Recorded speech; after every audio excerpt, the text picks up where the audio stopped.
Here is a question I want you to sit with for just a second. When you picture a millionaire, really picture one, what do you see? A Tesla in the driveway? A Rolex on the wrist? A penthouse with floor-to-ceiling glass?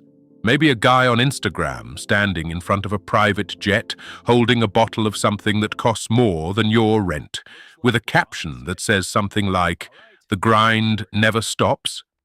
If the title brought you here, you made a good call. Because what we're going to cover today is not a geography lesson, and it is not a surface-level Japan is so interesting Travel Channel segment. This is a deep look at a fundamentally different operating system for building wealth, one that the Western world, and especially American culture, has largely moved away from over the last 50 years. We are going to talk about why Japan's wealth story is one of the most compelling and least told financial narratives on the planet right now. We are going to pull apart the cultural psychology that keeps Japanese millionaires invisible and what that actually means for their net worth. We are going to get into the real numbers, the growth, the scale, the global money chasing Japanese capital. And then we are going to bring it home and talk about what any of this means for you, wherever you are watching from, and how the lessons from the other side of the world can change the way you approach your own money starting today. This is a country right now with nearly 3 million millionaires. A country where high net worth households have grown by 83% in a single decade. A country where a $1.4 trillion wave of private wealth is about to break into global investment markets. And Wall Street, London, and Singapore are all quietly racing to get in front of it. And the millionaires there? You would walk right past them on the street. You would sit next to one on the subway and never have the faintest idea. They dress like everyone else. They eat at the same noodle shops. They take the same commuter trains, and they prefer it that way. They have built entire social norms around making sure you cannot tell who has money and who does not. The invisible millionaire next door. Let us start with the number that should stop you cold. Japan has approximately 2.83 million millionaires. That is the fifth highest total count of millionaires anywhere on Earth. In a country of 125 million people, that means statistically roughly 1 in every 44 people you pass on a busy Tokyo street is a millionaire. And you would never know it. Not because Japan is hiding something shady, but because the culture has deliberately, consciously, and consistently decided that displaying wealth is not something admirable people do. Now think about what wealth looks like in American culture, because the contrast here is not subtle. It is almost total. In the United States, wealth has evolved into performance art. There is an entire economy built around the signaling of money. The car you drive is a status signal. The neighborhood you live in is a status signal. The watch on your wrist, the gym you go to, the coffee you are carrying, the airline lounge you post from, all of it is a broadcast. And that broadcast has a price tag. Research consistently shows that a significant portion of luxury spending in Western markets is not about the product itself. It is about what the product communicates to other people. You are not buying a car. You are buying the impression the car creates. In Japan, there is a cultural proverb that sits at the very foundation of this difference. Deru kugi wa utareru. The nail that sticks up gets hammered down. It sounds simple, but the implications run deep. In a society organized around this principle, standing out is not seen as ambition. It is seen as a social failure. Announcing your success, displaying your wealth, making sure people know how well you have done, these behaviors are not admired. They are quietly, socially penalized. So Japan's wealthy did not just happen to be modest. They were shaped by centuries of cultural conditioning that made modesty the rational choice. What does that produce in practice?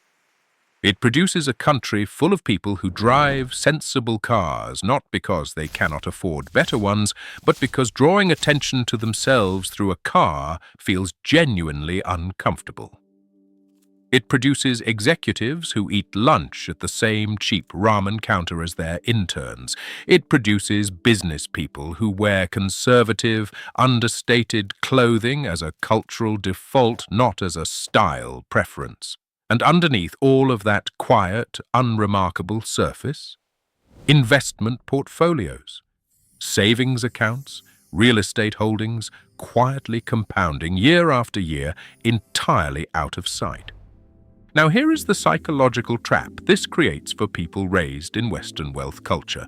When you grow up in a system that equates visible wealth with actual wealth, you start making financial decisions based on appearance.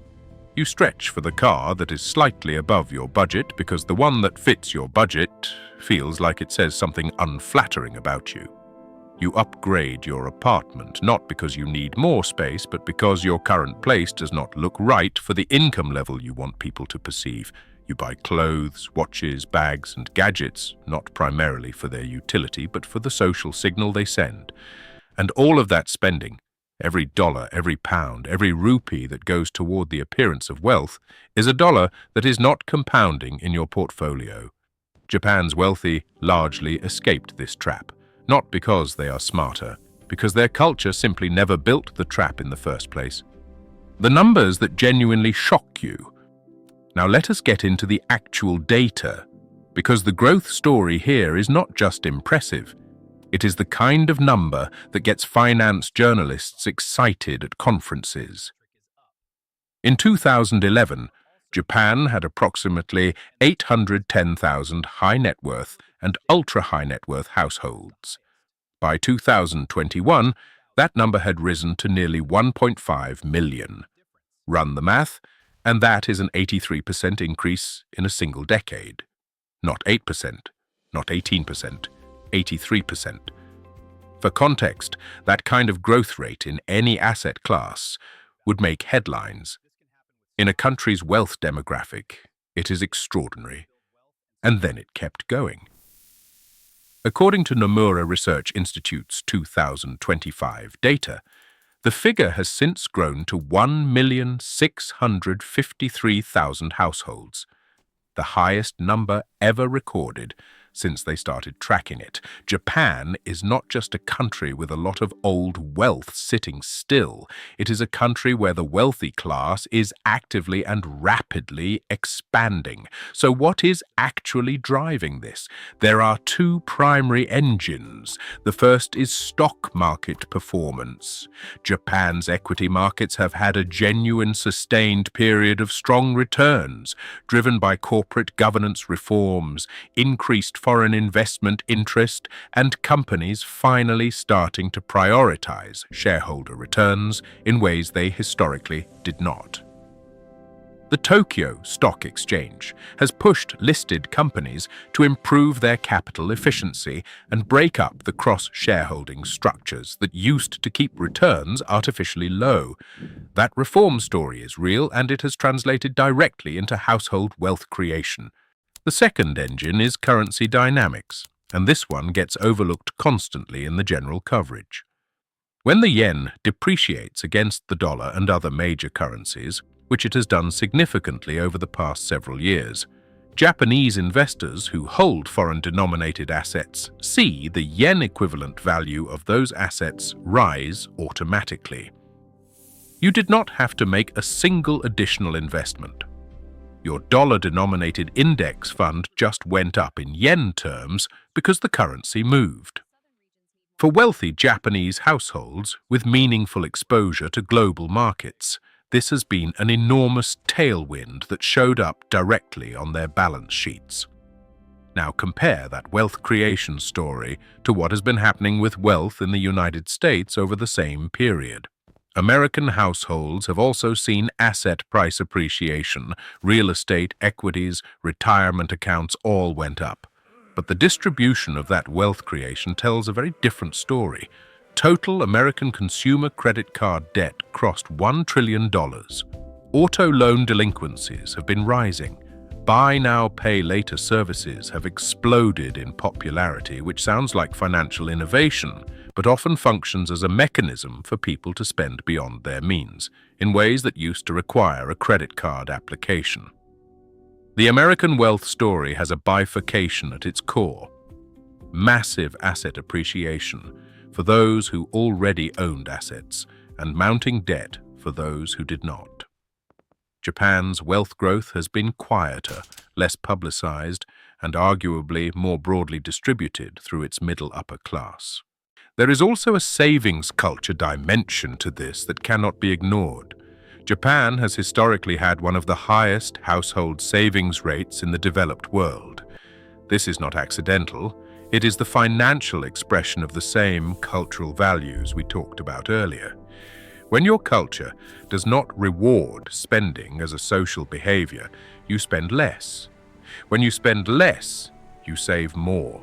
When you save more, you have capital to deploy. When you deploy capital consistently over decades, compounding does the rest. It is almost boringly straightforward as a formula. The hard part, as it turns out, is not the formula. The hard part is resisting the cultural pressure to spend what you earn before it has a chance to grow. The $1.4 trillion that Wall Street is quietly chasing. Here is the part of this story that the financial industry is acutely aware of, and the general public is almost entirely unaware of. Money managers from around the world, including the largest American and European wealth management firms, are right now actively and aggressively competing for the attention and the assets of Japan's younger wealthy generation. This is not a future trend. This is happening in boardrooms and in private client meetings and in carefully translated marketing materials today. Why? Because this demographic, the children of Japan's post-war economic miracle, now in their 40s, 50s, and 60s, inheriting and managing family wealth at scale, is expected to direct an additional $1.4 trillion into investment markets over the next decade. Let that number breathe for a moment. $1.4 trillion. That is fresh capital. That is not money already in the system being reshuffled. That is wealth that has been sitting in Japanese households, conservatively managed or parked in low-yield domestic instruments that is now going to move. And every major wealth management firm on the planet wants to be the one holding the relationship when it does. This creates an interesting dynamic that says something important about where real money lives versus where financial media focuses. The platforms with the most engagement in Western financial media, the Reddit threads, the YouTube channels, the Twitter finance personalities, are overwhelmingly focused on American markets, American stocks, American economic drama, the Federal Reserve press conference, the S&P 500 weekly move, the latest earnings from the Magnificent Seven. And that coverage is not wrong or unimportant, but it creates a perceptual bias where people think the only financially significant action is happening in their own backyard. Meanwhile, $1.4 trillion is quietly getting ready to move in a country that most Western investors barely think about. The professionals know. The private banking divisions of Goldman Sachs, UBS, and Nomura know. The boutique wealth managers flying into Tokyo for relationship dinners know. The question is whether individual investors and everyday people following financial content have any awareness of this story, or whether they are too distracted by whatever is trending on financial Twitter this week to notice. There is also a generational shift happening inside Japan's wealthy class that makes this even more significant. The older generation of Japanese wealth holders was famously conservative, heavy allocations to domestic bonds, bank deposits, and real estate. Very low appetite for foreign equities or alternative assets. The younger inheritors are different. They are globally educated, more familiar with international markets, more comfortable with equity risk, and significantly more open to the kinds of products and strategies that Western wealth managers specialize in. That generational transition is what is unlocking the $1.4 trillion. And it is happening right now, in real time, almost entirely outside the view of mainstream I wonder financial what this is content. about. Soft power, hidden billionaires, and why culture creates wealth.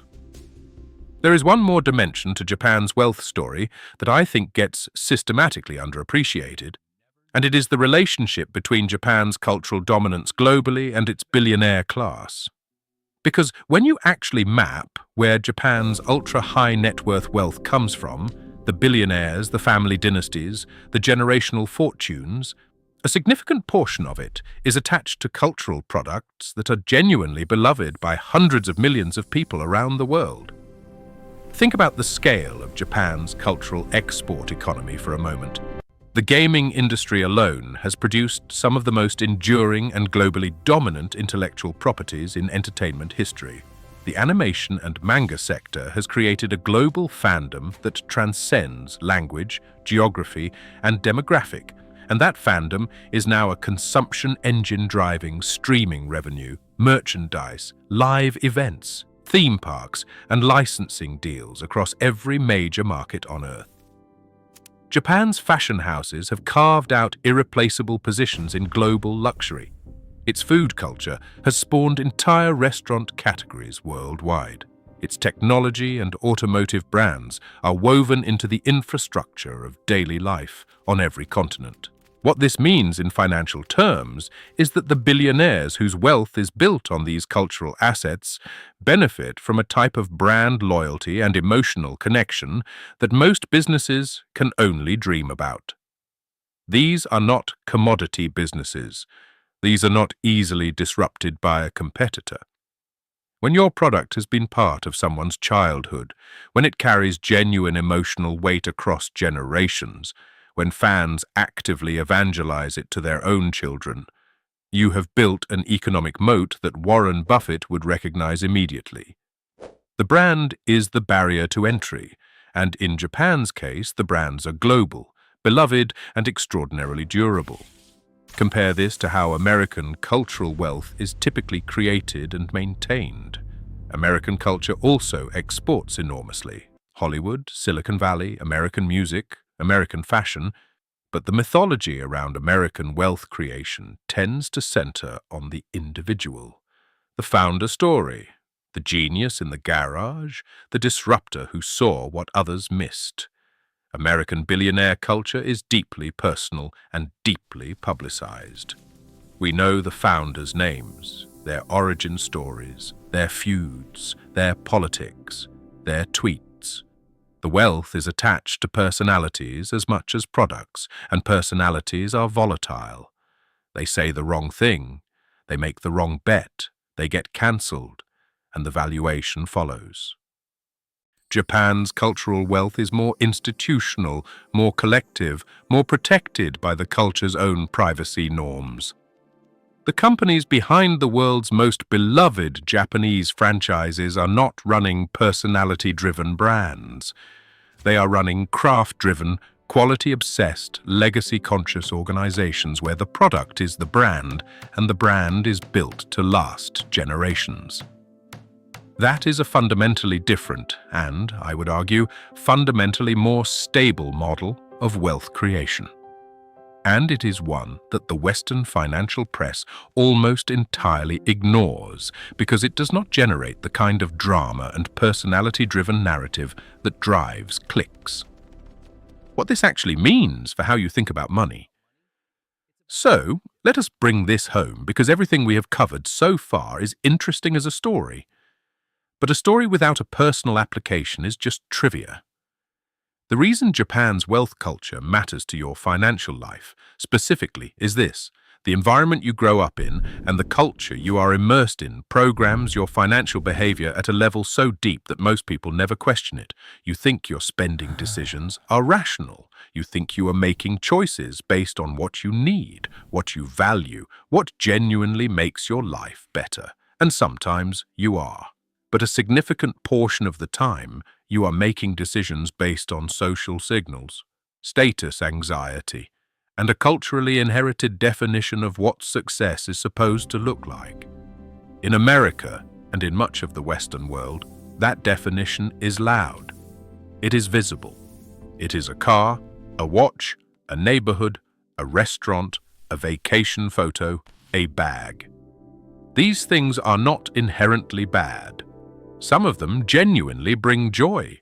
But when the primary motivation behind a financial decision is how it will be perceived by other people rather than how it serves your actual financial life, you have handed the steering wheel of your wealth building to someone else's opinion. And that is an extraordinarily expensive thing to do over a lifetime. Japan's wealthy, shaped by a culture that actively discourages display, largely avoided this trap. The cost is low. You do not get the social validation hit of the flex. The benefit is enormous. Every dollar that does not go toward performance stays in your portfolio, keeps compounding, and quietly builds the kind of real, durable wealth that does not require Instagram to verify its existence. There is a concept in behavioral finance called lifestyle inflation, the tendency for spending to rise proportionally with income, often driven by the desire to signal a higher social position. It is one of the single most destructive patterns in personal finance, and it is almost entirely invisible while it is happening because each individual upgrade feels justified. You earn more, so you get the nicer apartment, then the nicer car, then the nicer clothes, then the nicer vacations. Each step feels reasonable in isolation. Collectively, they ensure that your net worth grows far slower than your income, sometimes not at all. Japan's culture is, almost accidentally, one of the most effective antidotes to lifestyle inflation ever developed.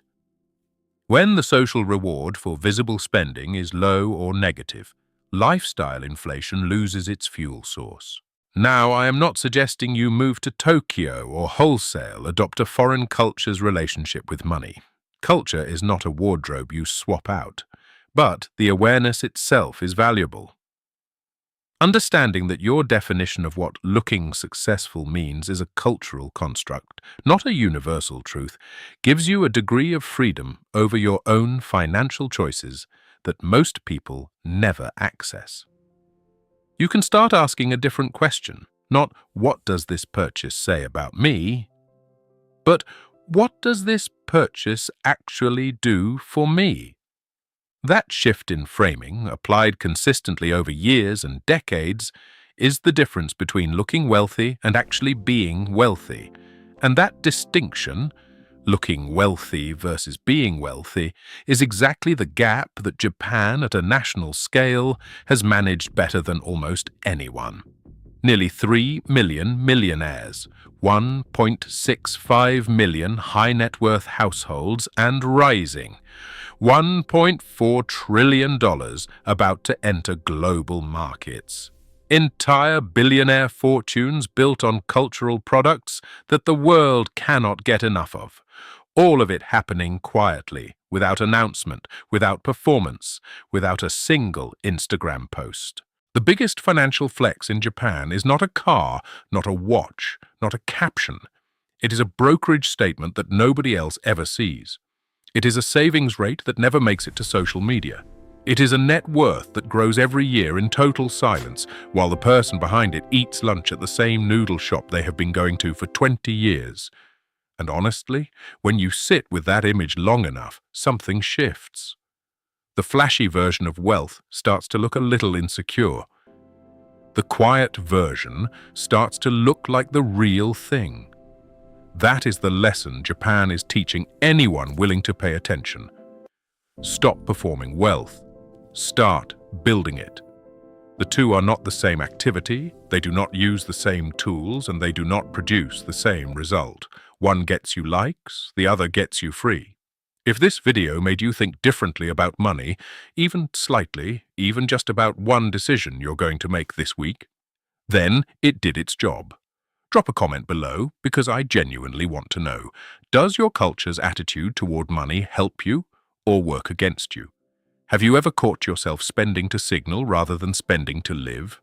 Let me know below. If you are not subscribed yet, do that now. We cover financial psychology, wealth building, and the stories behind money that most channels walk right past. And if you want to go deeper on this topic, the next video is sitting right there, and it is worth your time. I will see you in it.